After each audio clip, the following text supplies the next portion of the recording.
നമസ്കാരം. അക്ഷരാർത്ഥത്തിൻ്റെ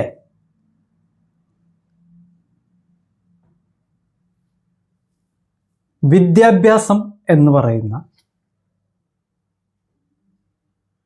ആശയ വിശദീകരണത്തിലേക്ക് എല്ലാ മലയാളികൾക്കും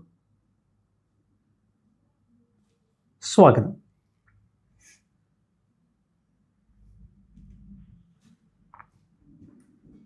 വിദ്യാഭ്യാസം എന്നുള്ളത് ഒരുപാട് കാലമായി, പതിറ്റാണ്ടുകളായി, ഒരു 100 വർഷത്തോളമായി, ഏകദേശമായി 70-80 വർഷങ്ങളായിട്ട് തെറ്റിദ്ധരിപ്പിക്കപ്പെട്ടതാണ് വിദ്യാഭ്യാസം എന്ന് പറയുന്നത്. വിദ്യാഭ്യാസം എന്നാൽ വിദ്യയുടെ അഭ്യസനമാണ്. വിദ്യ എന്ന് പറയുന്നത് അറിവാണ്.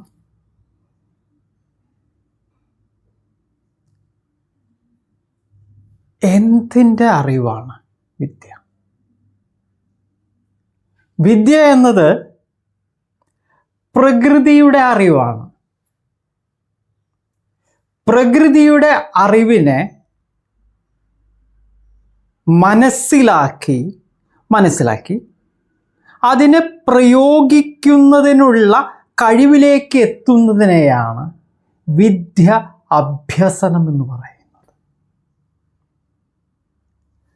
പ്രകൃതിയെക്കുറിച്ചുള്ള അറിവാണ്, പ്രകൃതിയുടെ അറിവാണ് വിദ്യ അഭ്യാസം.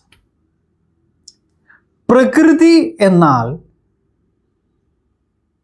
പ്രകൃതി പുരുഷനിലെ ശക്തിയാണ്. ശിവപാർവതിമാരിലെ ശ്രീ പാർവതിയാണ്.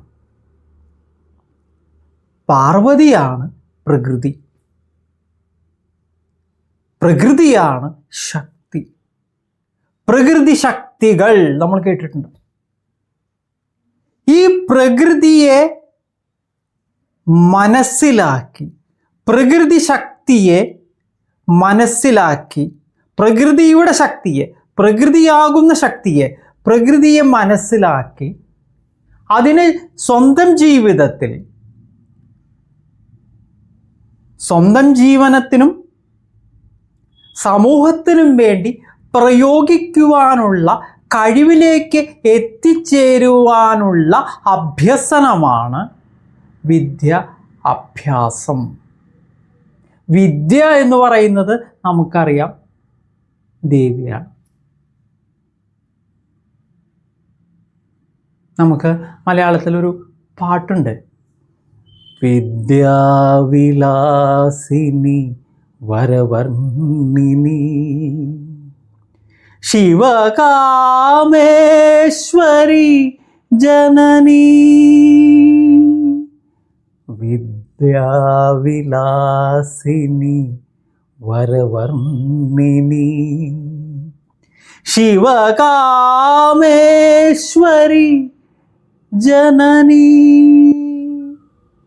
വിദ്യാവിലാസിനി, വിദ്യാവിലാസമായിട്ടുള്ളവൾ, വിദ്യാവിലാസിനി ആയിട്ടുള്ളവൾ, ശിവന്റെ ശക്തിയായിട്ടുള്ളവൾ ദേവി ശ്രീ പാർവതി. ഈ ദേവി ശ്രീ പാർവതിയാണ് പുരുഷൻ സ്ത്രീ, സ്ത്രീ പുരുഷൻ, സ്ത്രീ പ്രകൃതി, പ്രകൃതി പുരുഷൻ ശിവൻ എന്ന് പറയുന്ന തത്വത്തിൽ നമ്മൾ മനസ്സിലാക്കിയെടുക്കുന്നത്. ഇതിൻ്റെ അഭ്യസനമാണ് വിദ്യാഭ്യാസം. ഇതിൻ്റെ അഭ്യസനം മാത്രമാണ് വിദ്യാഭ്യാസം. അക്ഷരത്തെ ഓംകാരമായിട്ടുള്ള, അദ്വൈതമായിട്ടുള്ള അക്ഷരത്തെ മനസ്സിലാക്കാനുള്ള ശ്രമം, പല ശ്രമങ്ങൾ, പല രീതികൾ, പല തരത്തിൽ നമുക്ക് അക്ഷരത്തെ മനസ്സിലാക്കാം. ഇതിൻ്റെ രീതികളാണ് വിദ്യാഭ്യാസം എന്ന് പറയുന്നത്. ഈ അക്ഷരത്തെ മനസ്സിലാകുമ്പോൾ, ശിവനെ മനസ്സിലാകുമ്പോൾ, ഓംകാരത്തെ മനസ്സിലാകുമ്പോൾ മനസ്സിലാകുന്നത് അർത്ഥതലങ്ങളിലാണ്. ഈ അർത്ഥതലമാണ് വിദ്യ അഥവാ ശക്തി. അതായത് അക്ഷരാർത്ഥമാണ് വിദ്യാഭ്യാസം എന്നർത്ഥം. അക്ഷരത്തിൻ്റെ അർത്ഥമാണ് നമ്മുടെ അക്ഷരാർത്ഥമാണ് വിദ്യാഭ്യാസം. അത് പ്രകൃതിയെ പഠിക്കലാണ്, പ്രകൃതിയുടെ പഠനമാണ്. അക്ഷരപ്രകൃതിയുടെ പഠനമാണ്. അതുകൊണ്ടാണ് ഭാരതത്തിൽ വിദ്യാഭ്യാസത്തിൽ അക്ഷരം പഠിച്ചു തുടങ്ങുന്നത്. വിദ്യാഭ്യാസമാകണമെങ്കിൽ അക്ഷരം അടിസ്ഥാനമായി വരണം. കാരണം അക്ഷരത്തിൽ നിന്നാണ് അർത്ഥം ഉത്പന്നമാകുന്നത്. ഈ അർത്ഥമാണ് പ്രകൃതിയായി വരുന്നത്. അർത്ഥമാണ് വിദ്യയായി വരുന്നത്. അർത്ഥമാണ് ശക്തിയായി വരുന്നത്. നമുക്കറിയാം, നമുക്ക് ജീവിക്കാനുള്ളത്, പ്രപഞ്ചത്തിൽ ജീവിക്കാനുള്ളത് എല്ലാം തന്നെ നമുക്ക് പ്രകൃതി തരുന്നു. നമുക്കറിയാം, പഞ്ചഭൂതങ്ങളും നമുക്ക് നൽകുന്നത് പ്രകൃതിയാണ്. പഞ്ചഭൂതം എന്ന് പറഞ്ഞാൽ ഏതൊക്കെയാ? ഭൂമി, ജലം, അഗ്നി, വായു, പിന്നെ അന്തരീക്ഷം, അല്ലേ? ഏതൊക്കെയാ പഞ്ചഭൂതങ്ങൾ?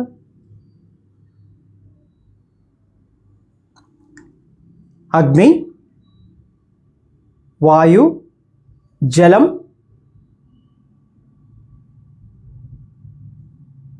ഭൂമി, അന്തരീക്ഷം അഥവാ ആകാശം, അല്ലേ? 5 എണ്ണം അല്ലേ? 5 എണ്ണം ഞാൻ പറഞ്ഞില്ലേ ഇപ്പോൾ?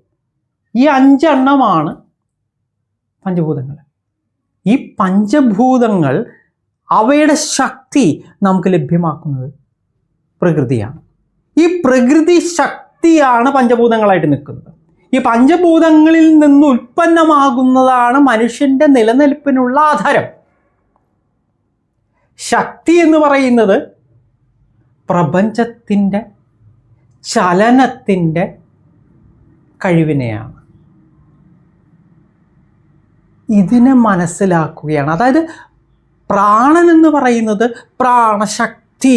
ഉടനടി അവിടെ വന്നു പ്രാണശക്തി. ഈ ശക്തിയെ പഠിക്കലാണ്. പ്രാണായാമം അതിൻ്റെ പ്രയോഗമാണ്. വിദ്യാഭ്യാസത്തിൽ വിദ്യയാകുന്ന അക്ഷരാർത്ഥത്തെ, ശക്തിയെ, ശിവന്റെ ശക്തിയെ, നാദബ്രഹ്മത്തിൻ്റെ ശക്തിയെ മനസ്സിലാക്കി പരിശീലിച്ച് പഠിച്ച് ഉറപ്പിക്കലാണ്. അതുമാത്രമാണ് വിദ്യാഭ്യാസം. അർത്ഥപ്രദായകമാണ് വിദ്യാഭ്യാസം. അർത്ഥം നൽകാത്തത് വിദ്യാഭ്യാസമല്ല, വിദ്യയുടെ അഭ്യാസമല്ല. അക്ഷരമാണെങ്കിലേ അർത്ഥമുണ്ടാകൂ. അക്ഷരത്തെ അടിസ്ഥാനപ്പെടുത്തിയേ അർത്ഥമുണ്ടാകൂ, ശക്തിയുണ്ടാകൂ, പ്രകൃതിയുണ്ടാകൂ. പ്രകൃതി പുരുഷ യോഗത്തിലാണ് ഈ പ്രപഞ്ചം നിലനിൽക്കുന്നത്. ശിവശക്തി സമ്മേളനത്തിലാണ് ഈ പ്രപഞ്ചം നിലനിൽക്കുന്നത്. ഇതിൻ്റെ പഠനമാണ് വിദ്യാഭ്യാസം. ഇത് ഭാരതീയരായിട്ടുള്ള മനുഷ്യർ മാത്രമല്ല, പ്രപഞ്ചം മുഴുവൻ ദേവകളും അസുരന്മാരും അടക്കമുള്ള ഈ പ്രപഞ്ചം മുഴുവൻ വിദ്യ അഭ്യസിക്കുന്നുണ്ട്. വിദ്യയെ അഭ്യസിക്കാതെ, ആസുരവിദ്യ നമ്മൾ കേട്ടിട്ടുണ്ട്. ഈ ആസുരവിദ്യ എന്ന് പറയുന്നത് അസുരന്മാർ അഭ്യസിക്കുന്ന വിദ്യയാണ്. ഈ അസുരന്മാർക്ക് വിദ്യ അഭ്യസിപ്പിക്കാൻ ശുക്രാചാര്യർ എന്ന് പറയുന്ന ഗുരു ഉള്ളതായി നമുക്കറിയാം. അസുര ഗുരു ശുക്രാചാര്യനാണ്. അവിടെയും വിദ്യ അഭ്യസിക്കപ്പെടുന്നുണ്ട്. അതായത് അക്ഷരമാകുന്ന, ഓംകാരമാകുന്ന, അദ്വൈതമാകുന്ന ശിവനെ ആരാധിക്കുന്നുണ്ട്. ശിവനെ അസുരന്മാരും ആരാധിക്കുന്നുണ്ട്, സുരന്മാരും ആരാധിക്കുന്നുണ്ട്. രണ്ടുപേരും ആരാധിക്കുന്നു. ആ ആരാധനയിൽ നിന്ന്, ആ പഠനത്തിൽ നിന്ന്, ശിവന്റെ പഠനത്തിൽ നിന്ന്, ശിവനെ പഠിക്കുന്നതിൽ നിന്നും ഉത്പന്നമാകുന്ന അർത്ഥതലത്തെ സുരം ആസുരം എന്ന് രണ്ടായി വിഭജിക്കാം നമുക്ക്. മൂന്നാമത്തതാണ് മാനവികം എന്ന് പറയുന്നത്, മനുഷ്യർക്കുള്ളത്. അപ്പോൾ വിദ്യ എന്ന് പറയുന്നത് പ്രപഞ്ചത്തിൽ നിലനിൽക്കുന്നതാണ്, പ്രപഞ്ചത്തിൽ എല്ലാവർക്കും ബാധകമാണ്. നിലനിൽപ്പിൻ്റെ അടിസ്ഥാനം വിദ്യയാണ്. ഈ വിദ്യയുടെ അഭ്യസനമാണ് വിദ്യാഭ്യാസം. ഈ വിദ്യാഭ്യാസം എന്ന് പറയുന്നത് അക്ഷരാഭ്യാസമാണ്. അക്ഷരത്തെ കുറിച്ചുള്ള പഠനമാണ്. അർത്ഥത്തിനെ ആ ഒരു പ്രത്യേക രീതിയിൽ അഭ്യസിക്കുന്നതിനാണ്. ശക്തിയെ പ്രത്യേക രീതിയിൽ മനസ്സിലാക്കുന്നതാണ്. അതിനെയാണ് വിദ്യാഭ്യാസം എന്ന് പറയുന്നത്. അക്ഷരജന്യമല്ലാതെ പ്രപഞ്ചത്തിൽ വിദ്യാഭ്യാസമില്ല. അക്ഷരമെന്ന് പറഞ്ഞാൽ ആ കൂട്ടണം ക്ഷരമെന്നാണ്. ക്ഷരമല്ലാത്തതെന്തോ ഇതി അക്ഷര. അക്ഷരമെന്ന് പറയുന്നത് ഏകമാണ്. ഓം ഇതി അക്ഷര. ഓം ഏകമായ അക്ഷരമാകും. ഈ അക്ഷരത്തെക്കുറിച്ചുള്ള പഠനമാണ്, ആ പഠനത്തിൽ നിന്ന് ഉത്പന്നമാകുന്ന ശക്തിയാണ്, ശക്തിയെ ഉൽപ്പന്നമാക്കുന്ന പഠനമാണ് വിദ്യാഭ്യാസം എന്നുള്ളത് നമ്മൾ മനസ്സിലാക്കണം. ബാക്കിയൊന്നും തന്നെ വിദ്യാഭ്യാസമല്ല. അതുകൊണ്ടാണ് അക്ഷരം തെളിഞ്ഞിട്ടുള്ള ഭാരതഭൂമിയിൽ മാത്രം, ഓംകാരം തെളിഞ്ഞിട്ടുള്ള ഭാരതഭൂമിയിൽ മാത്രം വിദ്യാഭ്യാസം നിലനിൽക്കുന്നത്. പ്രപഞ്ചത്തിൽ ഭൂമിയിൽ വേറെ ഒരുത്തിലും വിദ്യാഭ്യാസമില്ല. ആ വിദ്യാഭ്യാസത്തിൻ്റെ തുടർച്ചകളാണ് നമുക്കാവശ്യം. അക്ഷരത്തെക്കുറിച്ചുള്ള പഠനമാണ് നമുക്കാവശ്യം. ഈ അക്ഷരാർത്ഥം പറഞ്ഞു തരുവാനാണ് ഇന്ന് ഈ വിദ്യാഭ്യാസത്തിൻ്റെ പ്രത്യേകമായിട്ടുള്ള ഈ സംപ്രേഷണം, വിദ്യാഭ്യാസത്തെക്കുറിച്ചുള്ള പ്രത്യേക സംപ്രേഷണം ഇവിടെ അക്ഷരാർത്ഥം നിങ്ങൾക്ക് മുന്നിൽ നടത്തുന്നത്. അക്ഷരാർത്ഥത്തിൻ്റെ വളരെ പ്രാധാന്യമുള്ള ഈ ആശയം, വിദ്യാഭ്യാസം എന്ന ഈ ആശയം ഉൾക്കൊണ്ടുകൊണ്ട് എല്ലാ ഭാരതീയരും, എല്ലാ മലയാളികളും ജീവിതത്തിൽ എല്ലാം നന്നായി നടക്കണമെന്നുണ്ടെങ്കിൽ അങ്ങനെയുള്ള മനുഷ്യന്മാർ എല്ലാവരും തന്നെ അവരുടെ വിദ്യാഭ്യാസം കൃത്യമായ രീതിയിൽ അക്ഷരാർത്ഥ അടിസ്ഥാനത്തിൽ മുന്നോട്ട് കൊണ്ടുപോയി ജീവിതം സാർത്ഥകമാക്കാൻ ഈ സംപ്രേഷണം നിങ്ങളെ എല്ലാവരെയും സഹായിക്കുമെന്ന് കരുതിക്കൊണ്ട് നന്ദി, നമസ്കാരം.